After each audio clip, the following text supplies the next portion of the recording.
Assalamualaikum warahmatullahi wabarakatuh. Sahabat bening kolbi yang dimuliakan Allah Subhanahu wa Ta'ala, semoga selalu dilimpahi rezeki yang thayyibah dan umur yang berkah. Amin amin ya rabbal alamin. Berbicara mengenai bangsa Yahudi, maka akan terlintas di benak kita mengenai keberadaan Bani Israel. Bani Israel memiliki kisah yang cukup terkenal dan sering disebut di dalam Al-Quran. Bangsa tersebut tidak lain merupakan kaum dari Nabi Musa alaihissalam. Mereka dikenal dengan sifat pembangkang dan tidak segan membuat syariat di luar ajaran sang Nabi. Lalu, apa sajakah janji Allah terhadap bangsa Yahudi? Dan benarkah masih ada yang belum terpenuhi?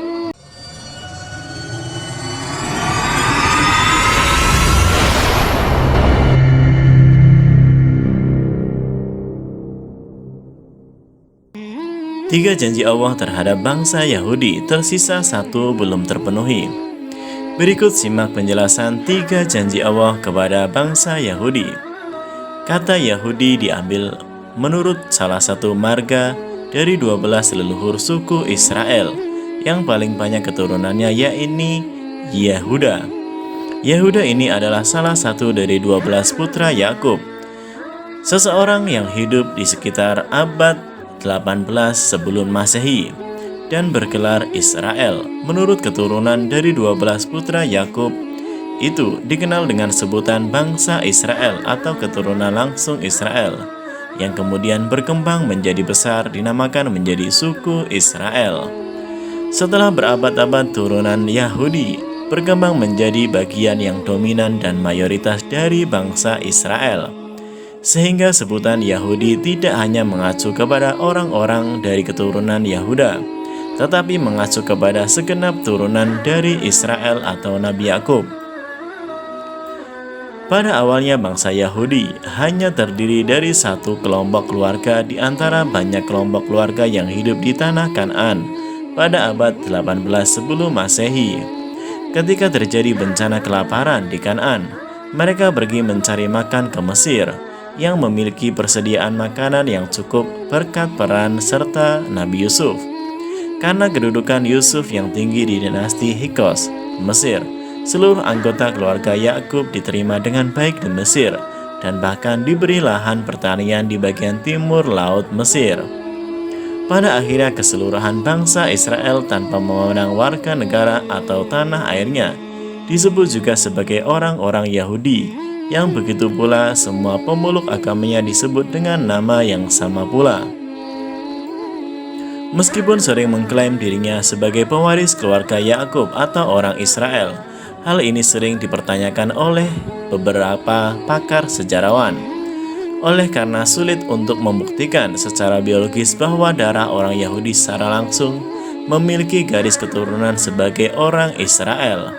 Sebagaimana orang Israel Samaria, ke-10 suku Israel yang mengalami pengusiran oleh pasukan Assyria, dan keturunan mereka tidak kembali semuanya ke tanah air, melainkan berbaur di antara penduduk-penduduk bangsa-bangsa lain.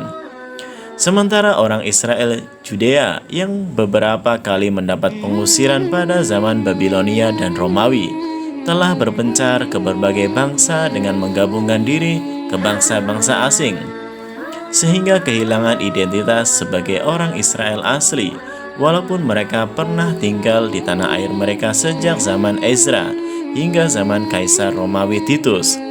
Banyak pakar sejarawan yang meragukan keaslian ras Yahudi sebagai keturunan orang Israel dan lebih sepakat dengan sebutan bangsa Zionis, sebab pada dasarnya siapapun dari berbagai etnis dan latar belakang dapat menjadi orang Yahudi atau orang Yahudi baru. Memang membicarakan mengenai Yahudi, maka akan terlintas di benak kita mengenai keberadaan Bani Israel. Bani Israel memiliki kisah yang cukup terkenal dan sering disebut di dalam Al-Quran. Bangsa tersebut tidak lain merupakan kaum Nabi Musa alaihissalam. Mereka dikenal dengan sifat pembangkang dan tidak segan membuat syariat di luar ajaran sang Nabi. Lalu, apa sajakah janji Allah terhadap bangsa Yahudi? Dan benarkah masih ada yang belum terpenuhi? Berikut simak penjelasan 3 janji Allah kepada bangsa Yahudi. 1. Hukuman kepada bangsa Yahudi. Ada lagi sikap bangsa Yahudi yang paling menonjol dalam diri mereka, yaitu sikap meremehkan bangsa lain. Pernyataan itu bukanlah mengada-ngada. Al-Quran sendiri telah beberapa kali menyebut tidak tanduk bangsa Yahudi sejak dahulu. Allah Subhanahu wa Ta'ala berfirman, yang artinya, dan telah kami tetapkan terhadap Bani Israel dalam kitab itu, sesungguhnya kamu Bani Israel akan membuat kerusakan di muka bumi ini 2 kali, dan pasti kamu akan menyombongkan diri dengan kesombongan yang besar. Maka apabila datang saat hukuman bagi kejahatan yang pertama dari kedua kejahatan itu, kami datangkan kepadamu hamba-hamba kami yang mempunyai kekuatan besar. Lalu mereka merajalela di kampung-kampung, dan itulah ketetapan yang pasti terlaksana. Surat Al-Isra ayat 4-5.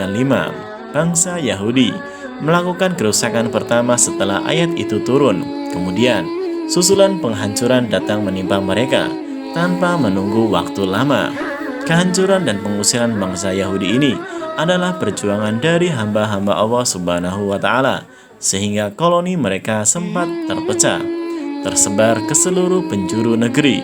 Hal ini sebagaimana yang dijelaskan di dalam Al-Quran. Dialah yang mengeluarkan orang-orang kafir di antara ahli kitab dari kampung-kampung mereka pada saat pengusiran yang pertama. Kamu tidak menyangka bahwa mereka akan keluar, dan mereka pun yakin bahwa benteng-benteng mereka akan dapat mempertahankan mereka dari siksa Allah. Maka Allah mendatangkan hukuman kepada mereka dari arah yang tidak mereka sangka-sangka, dan Allah mencampakkan ketakutan ke dalam hati mereka. Mereka memusnahkan rumah-rumah mereka dengan tangan mereka sendiri dan tangan-tangan orang mukmin. Maka ambillah kejadian itu untuk menjadi pelajaran, hai orang-orang yang mempunyai wawasan. Surat Al-Hajj ayat 2. 2. Kebangkitan bangsa Yahudi. Allah Subhanahu wa Ta'ala juga berjanji kepada bangsa Yahudi mengenai hari kebangkitan setelah mereka mengalami kehancuran pertama. Allah memberikan kesempatan kepada bangsa Yahudi untuk mengalahkan orang-orang yang pernah mengusirnya, sehingga janji kedua telah terpenuhi, sebagaimana bangsa Yahudi berhasil membalas sakit hatinya dan menduduki negeri Syam dan Palestina. Hal ini sesuai firman dalam Al-Quran. Kemudian kami berikan kepadamu giliran untuk mengalahkan mereka kembali, dan kami membantumu dengan harta, kekayaan, dan anak-anak keturunan, dan kami jadikan kamu kelompok yang lebih besar. Surat Al-Isra ayat 6. Terbukti dengan sejahteranya perekonomian maupun politik terhadap bangsa Yahudi Israel, imigran Yahudi mengalir deras dari segala penjuru negeri ke bumi Palestina tanpa bisa dicegah oleh kaum muslimin.